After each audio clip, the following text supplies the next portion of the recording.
श्री सच्चिदानंद सद्गुरु साईनाथ महाराज की जय। सद्गुरु श्री साईनाथ निसरत बाबू जी की जय। రమణ పెరియ పురాణము. నిరంజనానంద స్వామి అంటే చిన్న స్వామి తరువాయి భాగము. మొదటి 3 గురువుగారి భౌతిక అవసరాలను చూసుకోవటం, పరిసరాలను పరిశుభ్రంగా ఉంచడం, గురువుగారి బోధలను జాగ్రత్తగా చేయటం సమాంతరాభివృద్ధికి సంబంధించినవి, బాహ్య క్రియలతో కూడినవి. చివరిదైన గురువుగారి బోధలను ఆచరణలో పెట్టడం అనేది ఊర్ధ్వ ముఖ అభివృద్ధి. భగవాన్ ఎంతో దయతో, ఓర్పుతో, మౌనంగా 2 రకాల అభివృద్ధికి ప్రాధాన్యతనిస్తూ 24 గంటలు ఆశ్రమంలోనే ఉండేవారు. ఎవరైతే ఆశ్రమ హక్కులను కాపాడడానికి, గ్రంథాలను అచ్చివేయించడానికి, ఆయన బోధలు సంగ్రహించడానికి కృషి చేస్తారో వారందరూ సమాంతరాభివృద్ధికి తోడ్పడిన వారే. అయినా సరే భగవాన్ వారిపైన కూడా అనుగ్రహాన్ని వర్షించి ఊరిలో ఊర్ధ్వముఖ అభివృద్ధికి తోడ్పడి సత్యాన్ని సాధించడానికి సాయపడ్డారు. చిన్నస్వామి జీవితాన్ని ఈ 4 సూత్రాల వెలుగులో చూడాలి. చిన్నస్వామి మొదటి 3 సూత్రాలపై ఎక్కువ శ్రద్ధ పెట్టారు. భగవాన్ శరీరాన్ని, ఆయన అవసరాలను కనిపెట్టి ఉండటానికి ఆయన అవసరమున్నది. ఆయన పనిలో తప్పులు జరిగి ఉండవచ్చును, కానీ రోజుకు 24 గంటలు, వారానికి 7 రోజులు శ్రద్ధ చూపాల్సిన అవసరమున్నది. ఆ విధంగా భగవాన్ శరీరాన్ని సంరక్షించి ఆయన సన్నిధి ఎల్లవేళలా మనకు అందేలా చేశారు. రెండవది, రమణాశ్రమము యొక్క ఆస్తులను పరిరక్షించడానికి ఆయన పోరాడవలసి వచ్చింది. ఆయన వలననే ఇప్పుడు మనమక్కడ ఉండగలుగుతున్నాము. ఆయన ఎంతో శ్రద్ధతో భగవాన్ వ్రాసిన బోధలని జాగ్రత్త చేశారు. భగవాన్ విరూపాక్ష గుహలోను, స్కందాశ్రమంలోనూ ఉన్నప్పుడు ఆయన వ్రాసిన బోధలన్నీ పోయినవి. ఈ విషయాన్ని భగవానే అంగీకరించారు. రమణాశ్రమానికి వచ్చిన తరువాత చిన్నస్వామి ఆధ్వర్యంలో భగవాన్ వ్రాసిన ఒక్క మాట కూడా పోలేదు. చిన్నస్వామి మొదటి 3 సూత్రాలను అతి జాగ్రత్తగా ఆచరించబట్టి ఆయనకు వ్యక్తిగతమైన ఆధ్యాత్మిక సాధనకు సమయం లేకుండా పోయింది. అయినా భగవాన్ ఆయనపై తన అనుగ్రహాన్ని కురిపించారు. ఆయన తన చివరి రోజుల్లో తన తప్పులన్నింటికీ మూల్యాన్ని చెల్లించుకున్నారు. ఆయన శరీరం చాలా బాధలకు గురైంది. అప్పుడు భగవాన్ ఆయనను విముక్తుణ్ణి చేశారు. విశ్వనాథ స్వామి దీనికి సాక్ష్యము. చిన్నస్వామి తన 2 చేతులను సంతోషంతో ముందుకు చాపారు. భగవాన్ వచ్చి ఆయనను తీసుకువెళ్లి అరుణాచలునిలో ఐక్యతనొందించినట్లుగా నేను అనుభూతి చెందాను అన్నారు విశ్వనాథ స్వామి. భగవాన్ భక్తులలో 3 విశిష్టమైన వ్యక్తులు చిన్నస్వామి గురించి నాతో చెప్పిన విషయాలను ఇక్కడ ప్రస్తావించడం ఉచితంగా ఉంటుందని భావిస్తున్నాను. ఎస్ కోహెన్ నాతో ఈ విధంగా అన్నారు. చిన్నస్వామి 1917లో భగవాన్ సేవకు తన యావత్ జీవితాన్ని అంకితం చేయటానికి స్కందాశ్రమంలో ఉన్న గురువుగారి దగ్గరికి వచ్చారు. 1930లో ఆయన ఆశ్రమానికి సర్వాధికారి గావించబడి ఆశ్రమం యొక్క భౌతిక కార్యక్రమాలు నిర్వహించారు. అప్పటి నుండి 1953లో ఆయన చనిపోయే వరకు ఆశ్రమ శ్రేయస్సుకు, ప్రగాఢమైన భక్తికి అలు పెరగకుండా పనిచేశారు. దీనిని బట్టి ఆశ్రమ హక్కుల విషయానికి సంబంధించిన కోర్టు కేసులలోనూ వ్యాజ్యాలలోనూ ఆయన గట్టిగా నిలబడి ప్రయాసపడవలసి వచ్చింది. ఇప్పటి రమణాశ్రమము దానికి సంబంధించినవన్నీ ఆయన కష్టం వల్ల, ఉక్కు సంకల్పం వల్ల ఏర్పడినవే.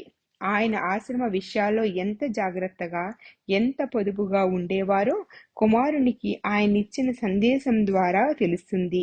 ఆయన చనిపోయే ముందు రోజు తన కుమారుడు, వారసుడు అయిన టి.ఎన్. వెంకట్రామన్ను పిలిపించి చిన్నస్వామి అన్నారు, నేను స్వచ్ఛమైన అంతరాత్మతోనూ మలినం అంటని పరిశుభ్రమైన చేతులతోనూ వెళ్ళిపోతున్నాను. నా లాభం కొరకు ఆశ్రమ నిధుల నుండి ఒక పైసా కూడా ఖర్చు చేయలేదు. ఇక్కడ ఉన్నవన్నీ భగవానికి చెందినవే. అందుకని వాటిని జాగరూకతతో శ్రద్ధగా కాపాడాలి.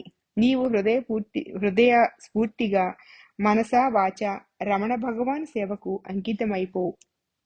దానికి బదులు ఆయన తన అనుగ్రహాన్ని నీపై కురిపిస్తారు. నీ హృదయపు లోతుల వరకు నిజాయితీగా సత్యవంతుడిగా ఉండు. మన పూర్వీకుల గౌరవప్రదమైన సాంప్రదాయాన్ని ఇన్నాళ్లుగా నేను కాపాడుకుని వస్తున్నట్టుగానే నువ్వు కూడా నిలబెట్టు, కాపాడు. 1938వ సంవత్సరము నుండి తన చివరి రోజుల వరకు ఆశ్రమంలోనే ఉన్న మేజర్ చాడ్విక్ ఈ విధంగా చెప్పారు. చిన్నస్వామి లేకుండా అసలు రమణాశ్రమం అనేది ఉండేదే కాదు. ఆయన దానిని పూరి గుడిసె స్థితి నుండి గట్టి రాతి కట్టడంగా అభివృద్ధి పరిచారు.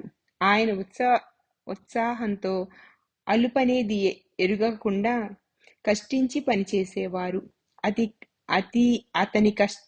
అతనికిష్టమైనది ఒకటే, భగవానుని చూడడానికి వచ్చే భక్తులకు మంచిది, పోషకాహార విలువల గల ఆహారాన్ని అందించాలని.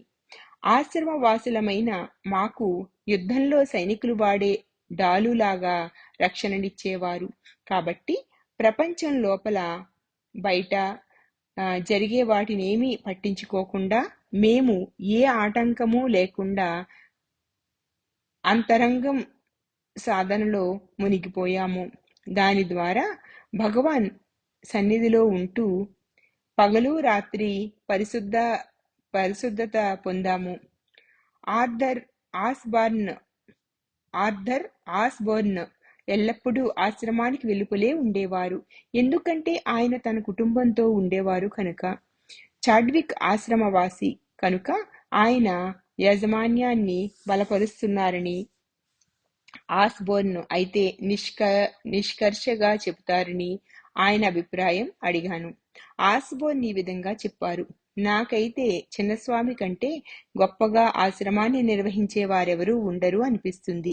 ఎందుకంటే ఆయన దయామయులైన నా గురువుగారి ఎంపిక చేసిన మనిషి కనుక. భగవాన్ ఎడగల భక్తితో ఆయన చిన్నస్వామి నిర్వహణను విమర్శించదలుచుకోలేదు. దానికి బదులుగా ఆయన ఇంకొక అడుగు ముందుకు వెళ్ళి, ఆయన నా గురువుగారి ఎంపిక కనుక అది మంచా చెడా అని నిర్ణయించడానికి నా మనసు పనిచేయదు. అంతకంటే మంచి నిర్వహణ ఉండకపోవచ్చును అన్నారు. చిన్నస్వామి పట్ల గల అపారమైన గౌరవంతో ఆయన సాధించిన గొప్ప విషయాలను కొన్నింటిని చెప్తాను.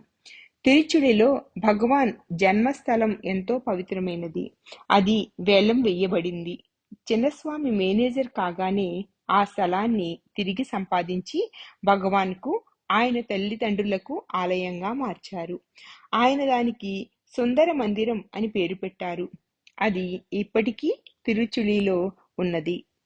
మనం మరిచిపోలేని గొప్ప విషయం, భగవాన్ ఆత్మసాక్షాత్కారం పొందిన ఇంటిని ఎంతో శ్రమకోర్చి కొని దానిని రమణ మందిరం అనే పుణ్యస్థలంగా మార్చారు.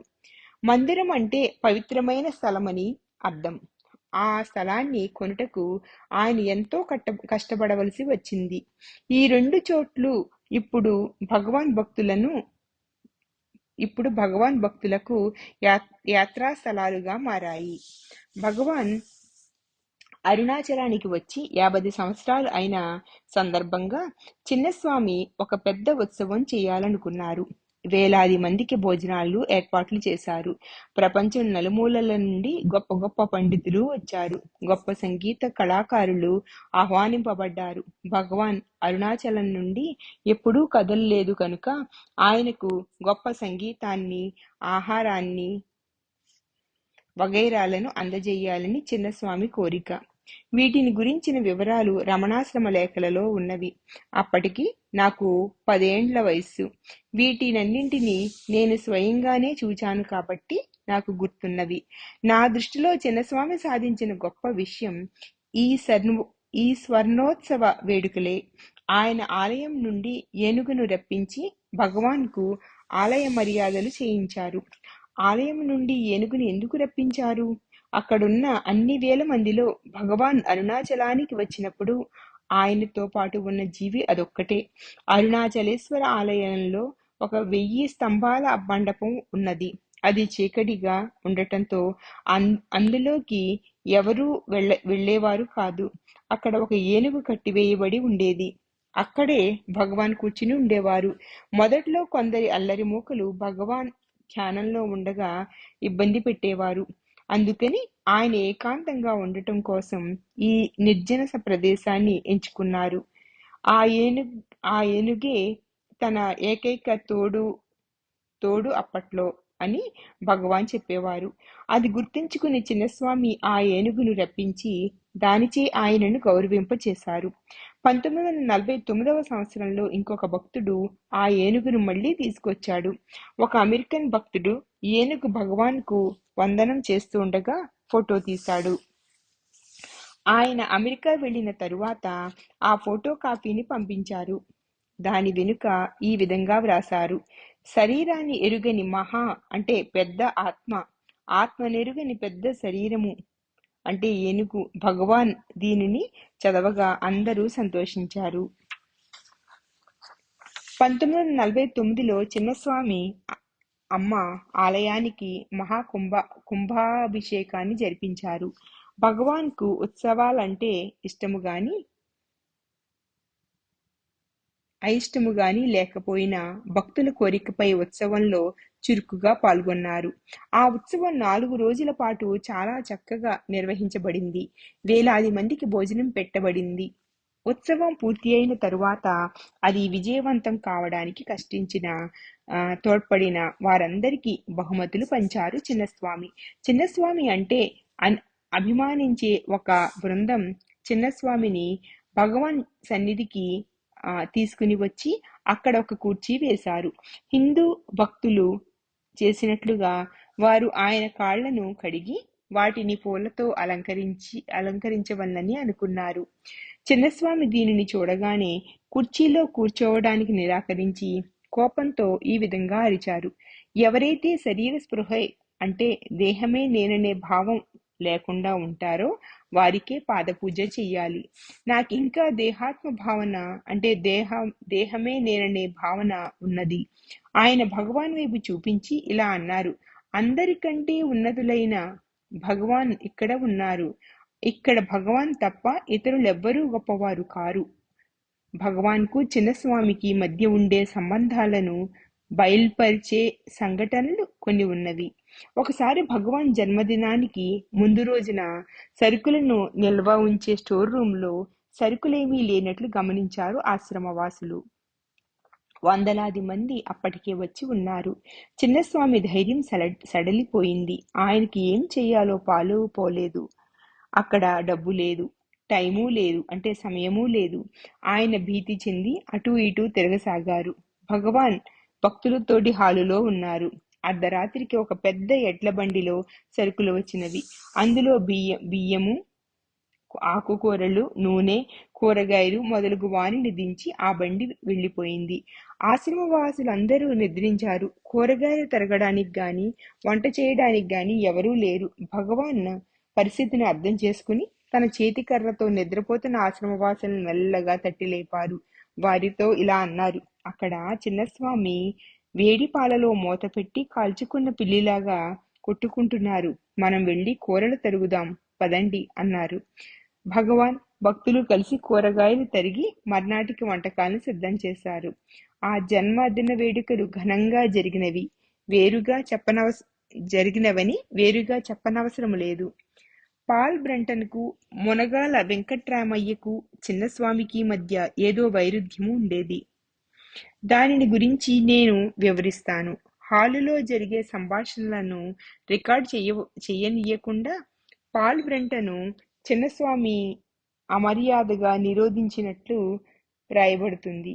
అదేవిధంగా టేక్స్ విత్ రమణ మహర్షి అంటే రమణ మహర్షితో సంభాషణలు అనే భక్తులందరూ చదవదగిన పుస్తకాన్ని వ్రాసిన మునగాల వెంకట్రామయ్య గారి విషయంలో కూడా చేసినట్లు ఆరోపణలు ఉన్నవి. పాల్ బ్రంటన్ను సంభాషణలు వ్రాయకుండా చిన్నస్వామి అడ్డుపడిన మాట నిజమే.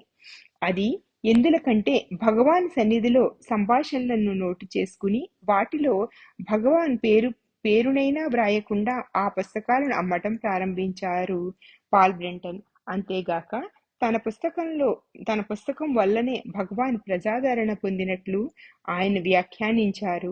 ఈ విషయం తెలియగానే చిన్నస్వామి హాలులో పాల్ బ్రెంటన్ కూర్చున్న చోటికి వచ్చి నిర్మోహమాటంగా కుండ బద్దలు కొట్టినట్లుగా చెప్పారు. ఆపు, ఈ పని చేయటానికి నీకు హక్కు లేదు అన్నారు. బ్రెంటన్ కోపంతో మండిపోయి భగవాన్ వైపు తిరిగి, భగవాన్ ఉద్దేశం కూడా అదేనా అని అడిగారు. భగవాన్ మౌనంగా ఉన్నారు. అలాగే మునగాల వెంకట్రామయ్య గారు భగవాన్ సంభాషణలను నోట్బుక్ లో వ్రాసుకుని ఆశ్రమము బయట కొంతమందిని పోగు చేసి వారి మెప్పు అనుకునేవారు. అది చిన్నస్వామి దృష్టికి రాగానే ఆయన హాలులోకి వెళ్ళి భగవాన్ సమక్షంలోనే మునగాల వెంకట్రామయ్య గారిని కూడా వ్రాయనివ్వకుండా ఆపేశారు. అందరి ముందు అవమానింపబడినందుకు మునగాల వెంకట్రామయ్య గారు కూడా తీవ్రంగా మనస్తాపం చెందారు. తరువాత భగవాన్తో ఆయన ఉన్నప్పుడు ఆ విషయాన్ని తలుచుకుని బాధ చెందుతున్నప్పుడు భగవాన్ అన్నారు, అన్నింటికంటే పెద్దదైన అహంభావం ఏమిటనంటే నేను అందరికీ బోధ చెయ్యాలి, నేను ఒక గురువును అవ్వాలి అనుకోవటమే. ఇది తనను నిర్దేశించిన సందేశమని అర్థం చేసుకుని మునగాల వెంటనే భగవాన్ ముందు ప్రణమిల్లి ఆయనను క్షమాపణ వేడారు. భగవాన్ ఆయనను రక్షించారు. తరువాత మునగాల ఆయనే స్వయంగా అన్నారు, నిజమైన సాధకుడు బోధకుడిగా మారితే అంటే బోధించేవానిగా ముందుగా జరిగేది అతని ఆధ్యాత్మిక అభివృద్ధి నశించిపోవటమే. నేను బ్రెంటన్తో పరిచయం కలిగి ఉన్నాను. తను భగవాన్ వద్దకెళ్లి క్షమాపణ వేడుకున్నట్లు ఆయన ఒప్పుకున్నారు. భగవాన్ ఎంత చక్కగా వారి తప్పులను సరిదిద్ది తిరిగి వారిని సాధనలోనికి మళ్లించారు. పాల్ బ్రెంటన్, మునగాల వెంకట్రామయ్య వీరిద్దరూ కూడా తరువాతి కాలంలో ఆత్మసాక్షాత్కారం పొందారు. ఇదే భగవాన్ ఉద్దేశం కూడా. మునగాల వెంకట్రామయ్య, పాల్ బ్రెంటన్ల రచనల ద్వారా భగవాన్ బోధలకు ప్రచారం జరిగి సమాంతర అభివృద్ధి జరిగింది. భగవాన్ వారికి ఊర్ధ్వ ముఖ అంటే నిట్ట నిలువు అభివృద్ధిని అంటే అంతరంగ సాధనలో పురోగతిని ప్రసాదించారు. దాని కొరకు చాకలి వారు బట్టలను ఉతకడానికి వాడే బండవలే వారి దోషాలను తొలగించడానికి చిన్నస్వామి ఉపయోగించబడ్డారు. ఇది మునగాల నాతో చెప్పిన మాటే. ఆయన చిన్నస్వామిని చాకలివాని బండలాగా ఉపయోగించారు. మేమందరం చిన్నస్వామిని నిందించాము, కానీ నిజానికి ఆయన ద్వారా భగవాన్ మమ్ములను అంటే దారి తప్పకుండా కాపాడారు. ఇలా చాలా సంఘటనలు నేను చెప్పగలిగి ఉన్నప్పటికీ అన్నామలై స్వామి గురించిన ఉదంతం ముఖ్యమైనది. అన్నామలై స్వామి ఆశ్రమంలోని కట్టడాలకు బాధ్యత వహించారు, కానీ ఆయన మామూలు బిల్డింగులను మాత్రమే కట్టగలరు.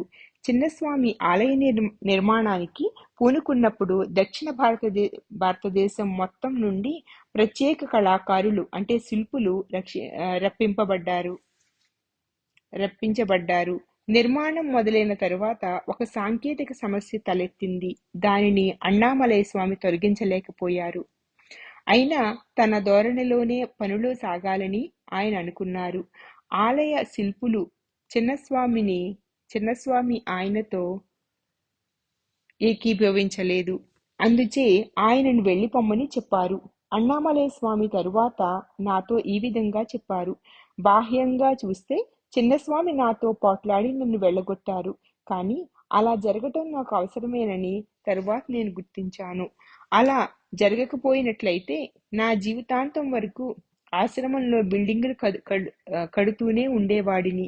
దీనిని గుర్తించి భగవాన్ నన్ను ఆశ్రమ ఆవరణలోనికి అడుగు పెట్టవద్దని శాసించారు. ఇది భగవాన్ నన్ను నిందించడం కాదు అని తరువాత రుజువైంది. ఎలాగనంటే భగవాన్ దాదాపు ప్రతిరోజు పల్లాకొత్తులో ఉన్న నా కుటీరానికి వచ్చి నా నిరాడంబరతను, నియమనిష్టలను, సాధనను, ఏకాంతాన్ని ప్రోత్సహించేవారు. భగవాన్ నా కుటీరంలో నాకు ఏకాంతంగా బోధించడం అనేది ఎటువంటి భాగ్యము! ఇదంతా చిన్నస్వామి నాపై మండిపడటం వల్లనే జరిగిందని నిజాయితీగా చెప్పగలను. నేను లోనికి మునిగా నేను లోనికి మునిగాను. మన భగవానే నా హృదయంలో ఉన్న అహం అంటే నేను అని నాకు అంతరజ్ఞానం కలిగింది. పాత భక్తులందరూ ఎందుకు పల్లాకొత్తుకు వెళ్లారో విశ్వనాథ స్వామి నాకు వివరించారు. మేము మా సాధన చేసుకొనడానికి వెళ్ళాము. భగవాన్ దీనికి అంగీకరించారు. మీరు ఏ విధంగా కుటీరం నిర్మించుకోబోతున్నారు అని అడిగేవారు. వీధులలోనికి వెళ్లి కొమ్మని ఆయన మమ్మల్ని ప్రోత్సహించేవారు. దీని వలన మేము రోజంతా భగవాన్తో గడపగలిగే వాళ్ళము. దీని వలనే మేము సాక్షాత్కారాన్ని పొంది సహజ స్థితిలో నిలిచిపోయాము. ఇది ఆశ్రమాన్ని వదిలిపెట్టడం వల్లనే సంభవమైంది. భగవాన్ ఈ విధంగా జరగాలని భావించారు. చిన్నస్వామి యొక్క అనుచిత ప్రవర్తన వలన అందరికంటే ఎక్కువ బాధపడింది విశ్వనాథ స్వామి. ఒక్కసారి ఆయన 3 రోజుల పాటు భోజనం లేకుండా నిరాహారిగా ఉండవలసి వచ్చింది. వంటశాలలో ఉండే సహాయకులు ఒకరు ఆయనను వంటగదిలో నుండి భోజనశాలలోకి తీసుకుని వెళ్లి అందరితో పాటు కూర్చోబెట్టారు. ఆయన సరిగ్గా భోంచెయ్యబోయే సమయానికి చిన్నస్వామి లోపలికి వచ్చి ఆయనను బయటికి తోసేశారు. భగవాన్ ఏ విధమైన ఆక్షేపణ చెయ్యకుండా దీనినంతా చూస్తూ ఉన్నారు. విచిత్రంగా చిన్నస్వామి ఆఖరి దినాలలో విశ్వనాథ స్వామి ఆయనకు సేవ చేశారు. అంత తీవ్రంగా బాధ పెట్టబడి అవమానింపబడినా మీరెలా ఆయనకు సేవలు చేయగలిగారు అని నేను ఆశ్చర్యంతో అడిగాను. నేను దిండిగల్లో ఉండగా భగవాన్ నా కలలో కనపడి రమణాశ్రమానికి రమ్మన్నారు. నేను వెంటనే బయలుదేరి ఆశ్రమానికి వెళ్ళాను. అది 1953 సంవత్సరము. అప్పటికే భగవాన్ శరీరాన్ని విడిచిపెట్టేశారు. ఆయన నన్నెందుకు రమ్మన్నారు నాకు అంతు చిక్కలేదు. నేను వచ్చేటప్పటికి చిన్నస్వామి తీవ్రంగా జబ్బుపడి సహాయకులెవరూ లేకుండా ఉన్నారు. ఈ కారణం వల్లనే భగవాన్ నన్నిక్కడకు రమ్మని ఉంటారని నేను అనుకున్నాను. నేను పగలు రాత్రి ఆయనతో ఉండి సేవలు చేసి ఆయనకు స్నానం చేయించేవాడిని. ఒకరోజు చిన్నస్వామి నా చెయ్యి పట్టుకుని క్షమించమని ప్రాధేయపడ్డారు. ఇది విచారకరమే అయినా చిన్నస్వామి తను చేసిన పనుల వల్ల మిక్కుటంగా బాధలు పడవలసి వచ్చింది. భగవాన్ ఆయన తప్పులన్నింటినీ మౌనంగా గమనించి భౌతిక బాధల ద్వారా వాటికి మూల్యం చెల్లించేటట్లు చేశారు. చిన్నస్వామి తన చివరి 2 రోజులు భగవాన్ ఫోటో వంక చూస్తూ అనుక్షణము రమణ రమణ రమణ అని స్మరిస్తూనే ఉన్నారు. చనిపోయే సమయాన కనులు మూసుకుని చేతులు చాచి ఉన్నారు. ఆయన ముఖం ప్రశాంతంగా, సంతోషంగా, ప్రకాశవంతంగా ఉంది. భగవానే వచ్చి ఆయనను తీసుకుని వెళ్లి అరుణాచలేశ్వరునిలో ఐక్యమొందించారు. చిన్నస్వామి సమాధి నిర్మాణంలో పాత్ర వహించిన నేను దానికి సాదాగా ఒక రాతి పలకపై కేవలం నిరంజనానంద స్వామి అని ఆయన పేరు వ్రాసి ఆయన పుట్టిన తేదీ, చనిపోయిన తేదీ వేయిద్దామనుకున్నాను. దానికి బదులుగా రాళ్లపై పేర్లు చెక్కే ఆయన ఒక రాతి పలకను పంపారు. దానిపై నిరంజనానంద స్వామి 29/1/1953న అరుణాచలనిలో ఐక్యమైనారు అని చెప్పబడి ఉన్నది. అది నాకు ఆనందాన్నిచ్చింది. తరువాత కట్టిన 15 సమాధులకు నేను అటువంటి రాతి పలకనే అమర్చాను. ఉదాహరణకు అంటే అరుణాచలనిలో ఐక్యమైనారు మురుగునార్, అరుణాచలనిలో ఐక్యమైనారు కుంజస్వామి, అరుణాచలనిలో ఐక్యమైనారు మేజర్ చాడ్విక్. అంటే అరుణాచలం నుండి దొర్లుకుంటూ వచ్చిన అతిపెద్ద బండరాళ్లలో ఒకరైన చిన్నస్వామిని గుర్తించుకుందాం. ఆయన మన గురువుగారి సేవ కొరకే వచ్చారు. గురువుగారి ఏకైక లక్ష్యం అంటే లక్ష్యం అనేదే లక్ష్యం అనేదే ఉంటే తన యొక్క స్థితిని అందరికీ లభ్యమయ్యేటట్లు చెయ్యటం. తన యొక్క స్థితిని అందరికీ లభ్యమయ్యేటట్లు చెయ్యటమే ఏకైక లక్ష్యంగా పెట్టుకున్న మన గురువుగారి సేవ కొరకై అరుణాచలం నుండి దొర్లుకుంటూ వచ్చిన అతిపెద్ద కొండరాళ్లలో ఒకటైన నిరంజనానంద స్వామిని గుర్తుంచుకుందాం. శ్రీ సచ్చిదానంద సద్గురు సాయినాథ్ మహారాజ్ की जय. सद्गुरु श्री साईनाथ मुनिसरद बाबूजी की जय.